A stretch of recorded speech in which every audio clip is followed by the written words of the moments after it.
Tony D and Little Joan with a screenwriter's rant on My Son Hunter, an unreported story society production. Smash like and subscribe. Thank you for smash liking and subscribing. Check out my books. Links in the description. Comedy horror in South Jersey. It's what? It's the Pineys, books 1 through 9, available at Amazon.com. Don't forget, Kindle Unlimited is free. There's not a lot here. It's just a teaser. But I had to talk about this. This is Breitbart's first movie. So I'm going to play some. It's only about 24 seconds long. So you can see this is Laurence Fox playing Hunter Biden. And I'm not sure what's going on there. Looks like he's meeting with a homeless guy in a box. There's Hunter and Joe Biden. There's Hunter hugging somebody. There's Joe Biden. Looks like he's wearing a cape and running around like Superman. Losing his damn mind. Not sure what's going on there. So people are running. There's Laurence Fox. And there's Gina Carano, who plays a Secret Service agent. And I assume that is Joe Biden, the Joe Biden character, sniffing her hair? Creepy. There's your... Oh, well, now this scene, I know what this scene is. This is Joe Biden bragging to the Council of International Affairs that he blackmailed the Ukrainians. Yes, he did. You know, when they were accusing Trump of that, he actually did it on camera and bragged about it. So that's interesting. There's Hunter Biden again. There's the two again. So there's not much to it yet. I mean, you know the story if you follow the laptop scandal, and a lot of the stuff will be from the laptop. There he is there. Produced by Flim McCallum. Story by Brian Godawa and Philip McCallum, and written by Brian Godawa, directed by Robert Davi.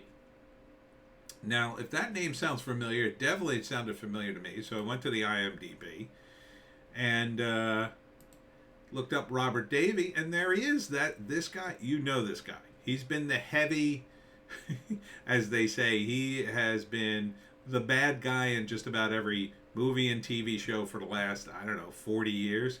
He was in Die Hard. He's been in the Goonies. He's been in James Bond. He was in The Expendables. Oh, that's interesting. I bet he was the bad guy there, too. He's always the bad guy. He's almost never the good guy. Oh, my God. He played Leonid Brezhnev in a Reagan movie that's coming up. Wow, look at all the work he's getting. Good for him. Good for him. He's most, this is the first I've ever heard of him directing something. He's very political. Let's see. Oh, he's got 3 credits. So he directed Magic. Oh, that's a different Magic. And The Dukes. What was The Dukes? I think that was a mobster movie. I'm not surprised. He's played a lot of mobsters in movies. Magic. Is that a remake of... No, I think that's something else. So good on him getting a gig. Wow, look at all the acting credits he has, though. He is Mr. Mobster. He's played mobsters in just about everything. But it's not just that he plays mobsters, he always plays bad guys. He is an award-winning actor, writer, screenwriter, director, producer, jazz vocalist. Oh, I didn't know that. His portrayal of the opera singing baddie from the Goonies. And popular James Bond villains Franz Sanchez in License to Kill, to FBI Special Agent Big Johnson in Die Hard. Oh, he was the FBI guy. I couldn't remember. I figured he was a villain, but I guess he doesn't always play the villain. And I would have sworn he was in an Arnold Schwarzenegger movie. I think he is. I think he's in Commando. I wanted to say Total Recall, but I think it's Commando. It's like 85. There's the Goonies, the Equalizer. Remember the original Equalizer TV show. Oh yeah, he's been in everything. Commando's somewhere on this. Oh no, Raw Deal, which is basically Commando. So good on him. So he's directing. Gina Carano's in it. Laurence Fox, for those of you who don't know who Laurence Fox is, he ran for mayor of London in the alternative party. He's trying to start a new political party in the UK, outside of the Tories and the Labour. There's a few other parties, and he's pretty based. He's been on the Lotus Eaters, so wow, this is going to be a cool movie. I can't wait to see it. I wonder what they're going to show it on. You know, Breitbart doesn't have a platform that I'm aware of, and according to a New York Post article, this was all crowdfunded to the tune of $1.6 million. So there we go. We got Laurence Fox as Hunter Biden. He does kind of look like him. John James as President Joe Biden. Gina Carano as a Secret Service agent. Emma Gojovic as Grace Anderson Kitty. Not sure who that is. In the Hunter Biden scandal. But, yeah, everybody looks good in this. And Laurence Fox really does remind me of Hunter in his actions. And here, Gina Carano, I guess, is playing a Secret Service agent that gets harassed by Joe Biden.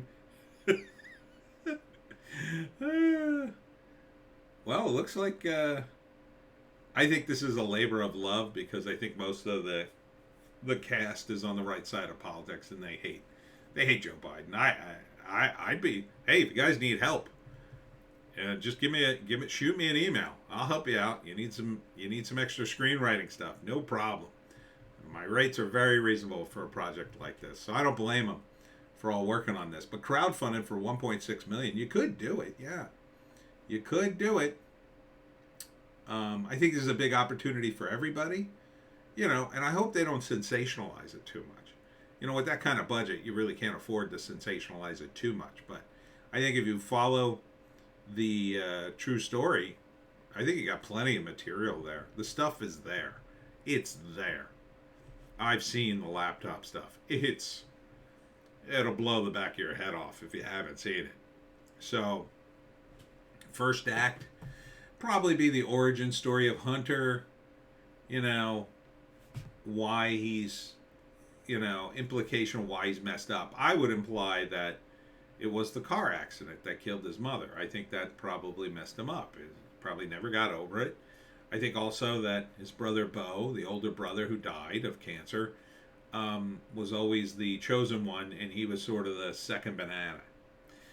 And I think those two factors probably, you know, contributed greatly to his feeling of inadequacy that then led him to do drugs and do all this stuff. And then, you know, they probably do all that stuff in the first act, right? So the second act is more about what the laptop is, you know. Maybe it starts with the discovery of the laptop and then a flashback to give you a wind-up about Hunter. And then the second act's probably most of the fallout from the laptop and all the stuff he did. And then probably the third act, I'm not sure how you would end a movie like this, because obviously Biden will still be president. I mean, there's a couple of ways you could end it. I mean, you could end it in a fantasy sequence where he is finally impeached or whatever and removed from office and take a stab at predicting the future, kind of like what we did with Wokistan novel. You could, you know, just sort of end it at a moment where, like, they're at peak scandal, and then sort of show, I mean, because according to the Bidens now, that Hunter is, you know, he's gone through rehab and now he's a painter, right? So you could end on that, but like it's really just the same scam again and again and again. I'll be very interested to see how they portray Joe Biden's brother, because he's in on it too. But I'm not sure, you know, with 1.6 million, I mean, I think you basically want to just keep focusing on Hunter. Yeah. Because you're not going to be able to focus on like the election and things like that. It's kind of too big in scope. You got to shrink the scope down a bit. I think it's going to be mainly about Hunter's descent into drugs and depravity, and how much he really hates himself. That would be my angle. I don't know how you could redeem him at the end, or even if you would want to. It's a little more difficult with a true story because you kind of want it to, I mean, be as true as possible, but at the same time, you want an ending. I mean, the real ending of life is it just goes on, right? It just goes on. So the real ending of this is Hunter gets away with everything and probably never goes to jail. But um, there's a couple of fantasy ways you could end it. I guess you could end with, Hunter finally going too far and killing himself with drugs, or maybe Hunter failing upwards into the presidency, or I don't know, stuff like that. Um, they've got Joe Biden running around in a cape, though, so I'm suggesting they're taking some liberties with it. Hmm. Oh wait, here it is, available to stream and download September 7th. Oh, you can pre-order. Now, how much does it cost? Is it going to cost money? Let's see. Well, I might just come back and watch the dang thing. Might have to review this one. It's called My Son Hunter, the smartest guy Joe knows. Look, it's going to be political, but hey, at least somebody's doing this. I mean, it's not like the news is going to report it. And that's it for me, Tony D, and Little Joan. Check us out on Odysee, Bitchute, and Rumble for our more base takes. If you could possibly find a more base take, I'd like to see it. Don't forget, tomorrow I'll be at Bogart's Bookstore in Millville, New Jersey, starting at 4 p.m. We're going to have a signing. There'll be live music. Bogart serves food. And Millville's just a great town to hang out in. So come on down, get yourself a copy of the Pineys.